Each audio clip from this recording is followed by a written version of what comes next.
And then I do want to launch into the rest of this. We have a couple more days together, not very long together. I mean, term's almost over, which I know you guys are stoked about, which you should be stoked about, because we're getting close to the end here.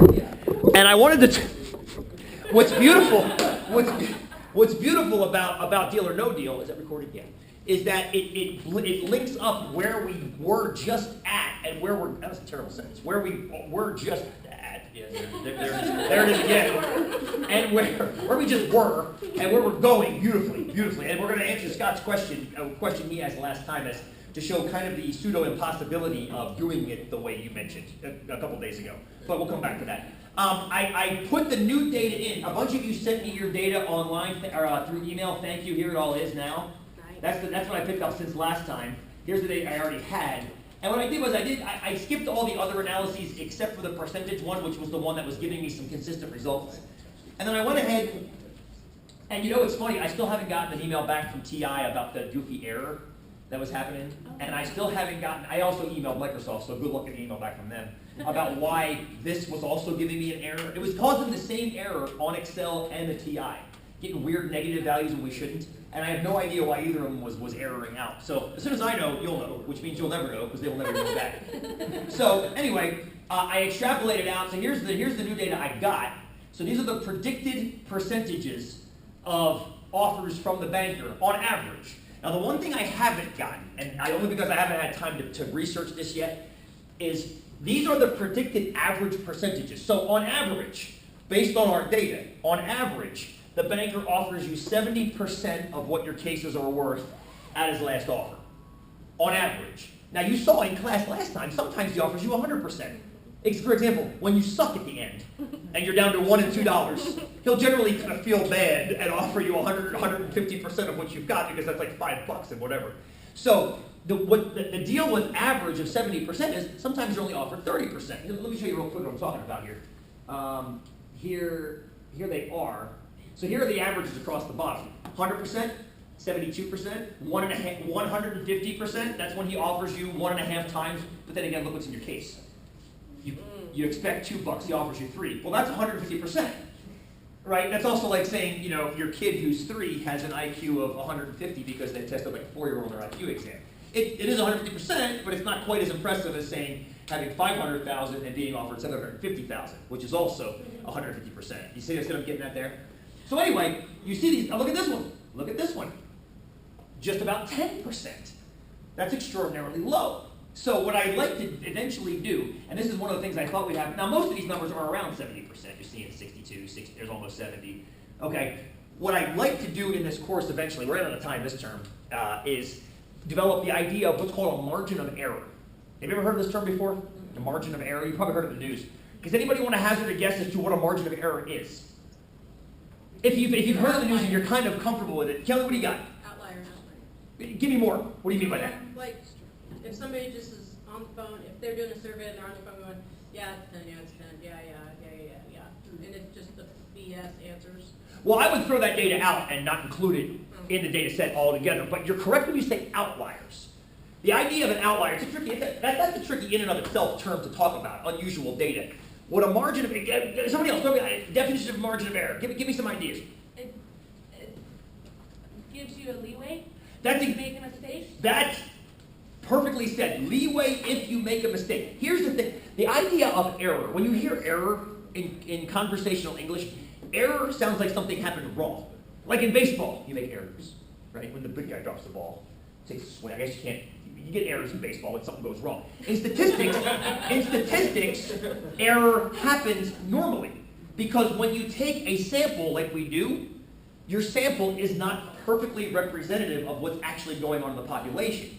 So you have to put correct leeway on both sides of whatever your estimate is. So what I'd like to have for these numbers up here, is, where was it? Oh, it's over here. Is not just 70%, but 70% say plus or minus 5%. So it might be as low as 65 or as high as 75. So that way we've got leeway, because that 70% is only an average, and you saw the wide rangingness of the data points. The leeway makes up for the average error in the average. Perfectly said. Cheryl? So it's plus or minus 5%, just like you said, for an outlier is about 5%. Well, the outliers would then fall outside of those. That's the idea is when you construct, once you put that margin of error on it like that, anything outside of that would be termed an outlier. So in other words, suppose it was, I'm making 5% up, I have no idea what it actually is for these, Cheryl. But suppose that was a 5% margin of error right there. Okay. So that would be 65% to 75%. Well, then I would look down at my data, and the one that's 150%, wherever that was, I would throw that out because that's too high. And the one that was 10%, I'd throw that out because that's too low on average. And focus only on the 95% confidence that I achieve in that range of values. And this is, again, if I think back to how I structured this course, I would have started the course with that discussion, as opposed to just mentioning it kind of in passing now. My bad. Still trying to put the course together from the ground up as of fall. So anyway, Scott. Just out of curiosity, could you intentionally skew the information by throwing out outliers? No, I would say that on average, they're between 65 and 75%. Outliers happen naturally. Yeah. Let me give you an example. I'm going to show you something from 244 here real quick. How many of you guys think you've taken 244 at some point? A couple of you? Let me just show you something real quick we did a couple of days ago in 244. We tested, you may have heard of this, Apple made the iPod Shuffle years ago. You know, the little iPod Shuffle had one job, push the go button and it shuffles. And they started getting some emails from people that said, you know, I'm hearing too much of one artist. I'm not hearing enough of my other artists. I'm hearing too much of one artist. And Apple tried to explain to those people that that's what happens when you have random assignations of songs. You get these clumps. And people were getting pissed off about it. So Apple actually changed the randomizer on their shuffle to be less random. So it clumped less, basically. So in other words, the definition of random is, suppose you have 10 songs on your iPod, 10 songs. Every time you shuffle the iPod, every song has a 10% chance of happening. So if your 10 songs consist of 5 Van Halen songs, and say 5 INXS songs, yes, every time you shake it, you're just as likely to get INXS as Van Halen because you got half and half. Apple redesigned the shuffle so that if you shook it and got an INXS song the first time, you were more likely to get a Van Halen song the next time. Well, that's the opposite of randomness, right? That's predicting what happens next as opposed to randomly allowing what happens next. So I decided to test if the iPod Touch randomizer was sacrificed like the iPod Shuffle. Janae's like, I was going to take 244. No, I'm not. Hang on. And what we did was, we actually set up, let me show you real quick. I didn't bring my iPod today, so I can't test this with you. But basically, I set up, not that one. I set up a little counter with 10 groups on it. We got Pat Benatar, Billy Idol, Iron Maiden, Refuse, Anthrax, Public Enemy, NoFX, Social Distortion, Billy Bragg, Queen, and Run DMC. And I had a student at the front of the room just shake. And as the song would start, I'd make a note of which songs. And it turned out yesterday, we got 5 Pat Benatar, 4 Refused, 5 Anthrax, Public Enemy, 4 Billy Bragg, 9 Queen, 3 Iron Maiden, I think it was 4 Billy Idol, very few, I think it was 3 NoFX, 8 Social Distortion, and whatever's left was the last band, that was Run DMC. So you had to spike at 9 and 8, and if you have 10 songs, and you shake it 50 times, if it's being random, how many would you expect to get each time? 50 shakes on the iPod, 10 songs. How many would you think if it's being random? Kurt? 5. 5, right? You need 5 of each, on average. Now, I told the 244 class this, and I meant it. If they actually shook that iPod 50 times and it came up exactly 5 times each, I would have passed out. Because there has to be clumping. That's what randomness does. Randomness doesn't smooth. It smooths over time, as we've learned in this class, right? Probability is over time, not in a small period. So we did the shaking, but here's the problem. Here's what, I don't actually have the iPod to do with you guys here, but I set up this simulator. Every time I press F9, that's like shaking an iPod 50 times. So you see how you have a spike right there at song 7? Okay? You got a spike right there at song 3, you got a spike there at song 5. You always get those spikes. Now watch this number up here.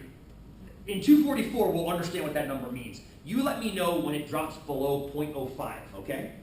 You let me know when it drops below 0.05. Look at that. No song 5, but it's still above 0.05. I'll come back to that in a second. That was close. There we go. That right there, even though Excel is being random, that would let me to believe that the iPod is not being random, because the songs are too goofy. There's too many of certain songs and way too few of other songs. That number up there, remember when you guys talked about the margin of error? And I mentioned when you put the margin of error on there, the outliers fall outside. That's an outlier. That is something that is behaving randomly, but isn't looking in this particular instance like it's behaving randomly. And those outliers happen about 5% of the time. That's why I said to look for 0.05. Look for 0.05 and let me know what. You'll notice how long it took me to get there? It took about 20 pushes for me to get there, didn't it? Well, 5% is 1 in 20. 5% is 1 in 20. So I'd have to hold down if I do it again.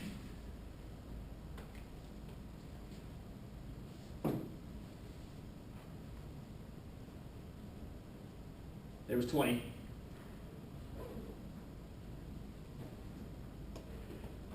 That's 30. So remember, on average, 1 in 20. Long run. I got 2 in about 50. That's roughly 1 in 20, isn't it? So what you're seeing right there is, once again, if we had seen that happen, that's 11 Iron Maiden songs, 8 Refused songs, maybe 1 Pat Benatar song. We're obviously leaning a little bit too heavily towards whatever I said first, Iron Maiden, right? So this is the idea. What happened in my class, though, yesterday was more like that. We got a large, that p-value up there, when it's above 5%, that means the randomizer is actually appearing to be working. And even though we saw a bunch of Queen and a bunch of Social Distortion and not a lot of Billy Idol, a lot of Pat Benatar, it was still allowable because of the clumpiness of the randomizer. Yes, Kurt?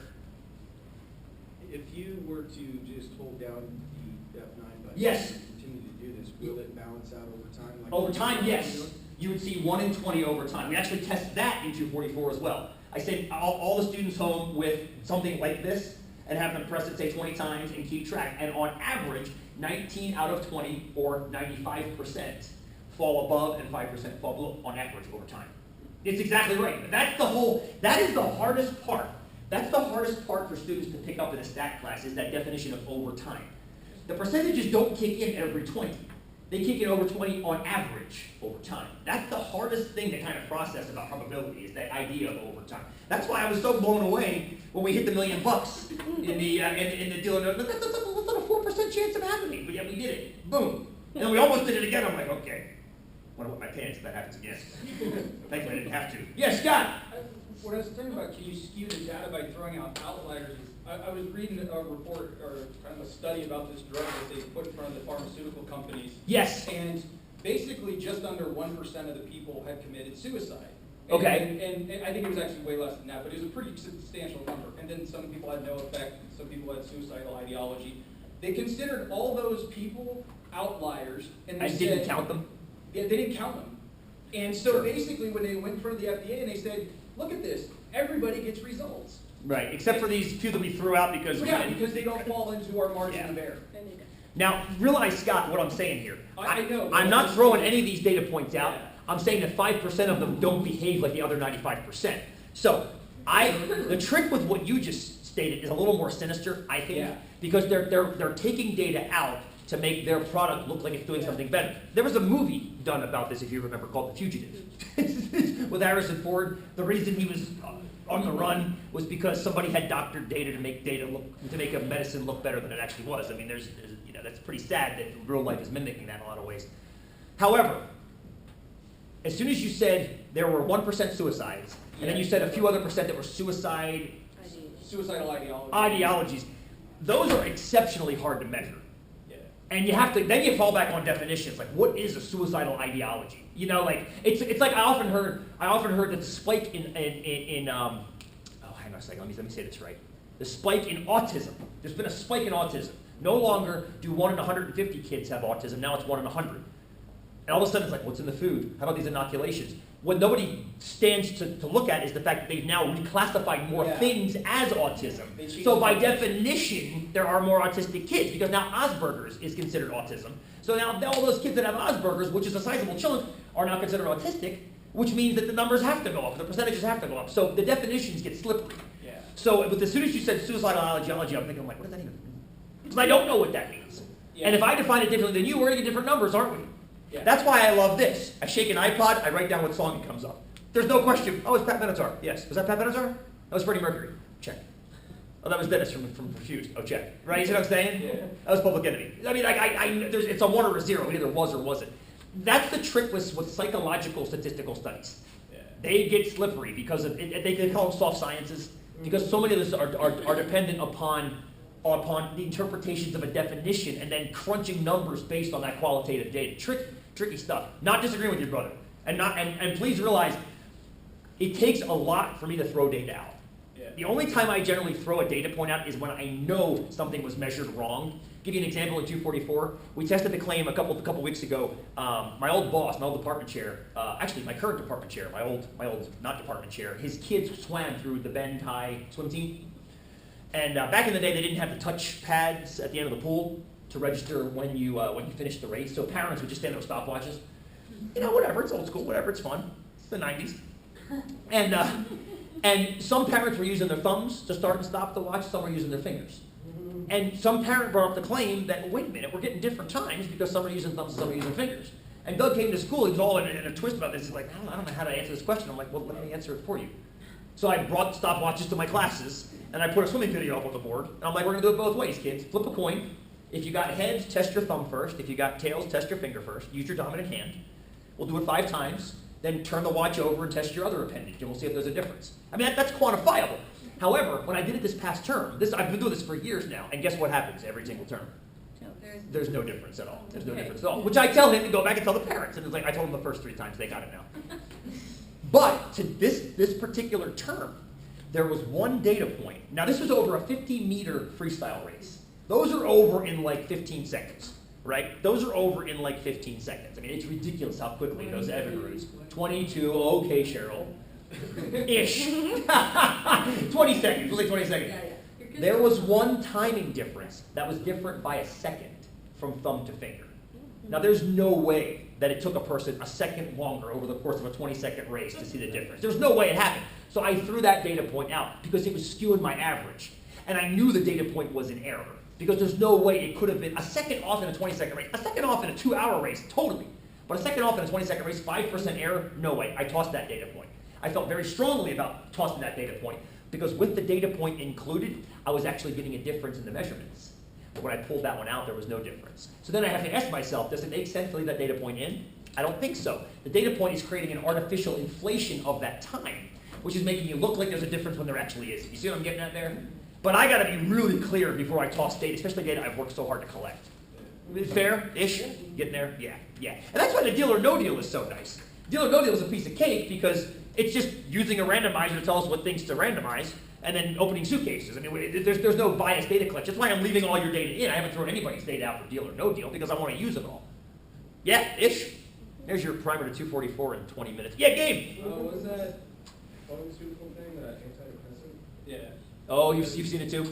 Well, no, because I learned in my health class that there was like a week period of when people switch antidepressants, and that's when they're the most likely to actually commit suicide. And so the Another data variable. that they might have found was that the new people that they actually put on an antidepressant, and then the people that they switched to this antidepressant, that might have been the 1% of suicide, and that's maybe why they threw it out. Well, the actual study actually went far more sinister than that because it actually went to basically say that a lot of the people that actually work for the pharmaceutical companies that test these drugs also sit on the board of the FDA. Yeah, and it basically... Nice unbiased results. Yeah. And then when you look at the fact is that these guys are potentially looking at, if I say this drug is unstable, I can potentially lose $6 or $7 million. So let's not say that.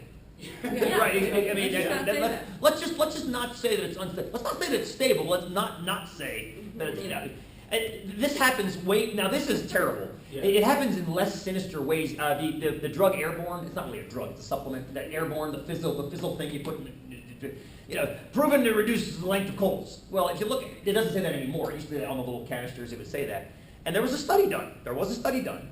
That showed that it reduced the length of colds. The problem was it reduced the length of colds by like 10 days. Well, that's how long a cold lasts. So you also reduce the length of colds by sitting around and not doing anything for the same amount of time. The problem with the study, even if it had showed something proper, was that it was paid for by the makers of Airborne. Now that's kind of tough to swallow, to have it, no pun intended, But it's kind of tough to believe a study paid for by a manufacturer. And that's the only study that was ever done. There have been a number of studies that have shown it's ineffective since then. So the fact that they're only putting one study on the cover of their drug, which they're trying to sell, of course, and that's the whole point. You're trying to sell, you're trying to make money, not lose money. You got to read the fine print. And the problem is the fine print can be confusing too. That's why I always encourage students to take stat classes. That's why, coming full circle, why I want to talk about margins of error in 105 more than just 20 minutes in the last week of the term. Yeah, Scott. And something like that similar happened in Washington. We grow apples now. For sure, yeah. But, so there was a study about the alar that's used in the thing that it causes. That's the what that's used? Alar, it's a pesticide and it causes cancer, everything like that. Oh. And it does in very, very small numbers, but it took years to get over that. And then when they actually researched where the information came from, Del Monte had funded it. Oh, The gotcha. pineapple people. Right. Yeah, that's tough to swallow. It really is. I've noticed. Have you noticed that California seems to be the state that's all about finding cancer? You ever read the side products, the side labels of products? This product contains a chemical that is known to cause cancer in the state of California. It's like, wait a minute. Does that mean I can only get cancer if I'm in California?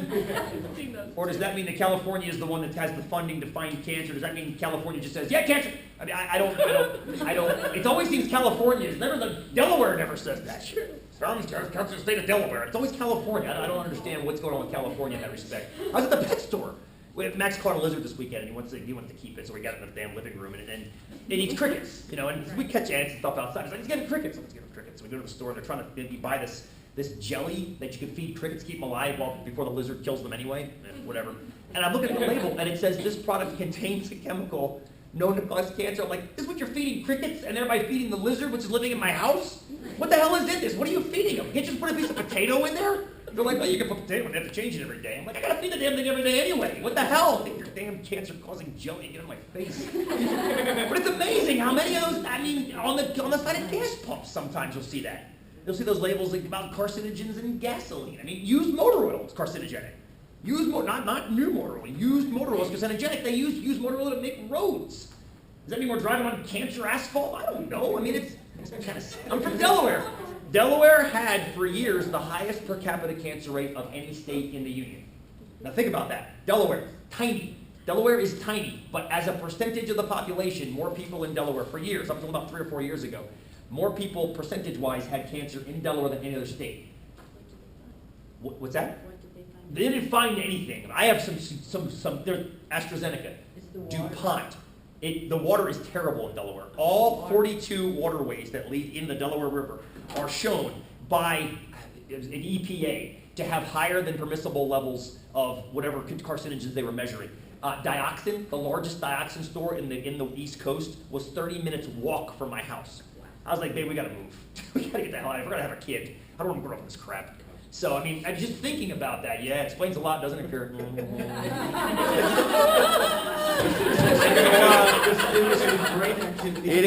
Well, sometimes you get mutant brain activity, too. I mean, there is the three-eyed fish analogy, and then there's also the Stephen King mentality. So, yeah, anyway. So let's go back. Oh, which guy go? Yeah. Not quite on the carcinogens, but on the false advertising. Yeah, for sure. There was a facial cream, like a anti-aging cream. Gotcha, one of those big, yeah, right. For a couple of years that said endorsed by Jennifer Lopez. They found some lady in like South Dakota named Jennifer Lopez. Genius. That is genius. Because they're not lying. That is pure. That's like the one I told you guys about Indiana State University. Remember that one? Oh, yeah. On average, one of our graduates with a business degree earns $10,000 more. They weren't lying. They just happened to include Larry Bird in the computation. They included that's the outlier there for you right there. That's brilliant marketing. Crooked as hell, but brilliant. You can appreciate the balls, the cojones of doing that. Because you know they're not lying. Well, I'm not lying. I'm not lying. That's the definition of cojones. Anyway, just one. All right. Say that again. That's a 10-year-old's reasoning. Or an economist's reasoning. All right, let's do this. Can anybody do a random 1 to 26 for me to pick some cases? I'm just curious. I want to see which one of these models. I have all three models up. Oops. I got all three models up here, and percentage-wise, what we've got. Here's the graphs of all three of them. And again, the sixth order polynomial looks the best. Still looks the best. It's a little much. If you compare the actual numbers, the quadratic and the sixth order look very similar. They're only off by a percentage or two each. So the quadratic, a lot of statisticians, myself included, would say if the quadratic is doing a pretty good job, why not just use the quadratic? And again, I might default to that eventually by saying if the sixth order is too complex, then why are we using something that's too complex? I think it's different enough from the exponential model, especially towards the end game and the pre-game, I guess. So, but the quadratic and the polynomial are extraordinarily close. It's just that the sixth order one, excuse me, the quadratic and the sixth order one. Let me see if I can delete that one out real quick. Nope, that was the wrong one. I selected the blue one. There we go.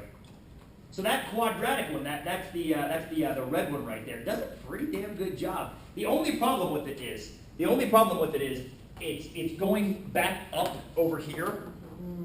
But that doesn't matter to us. This is the beautiful thing, and this is one of the things I was going to include in this class, and I decided against because you guys didn't seem to care for algebra too much. That's okay. It's totally fine, dude. Dude, how often do you use algebra in your daily life? You don't very often. You use it when you're answering questions like this. You use it, you pull it out when you have to use it. We wouldn't have to worry about that because the model only exists from 1 to 9. It doesn't exist before 1 because the first offer is the first offer. There is no -3 offer. You see what I'm getting at? So what this is called a piecewise function. I think I made a mention of this on one of your exams a couple back.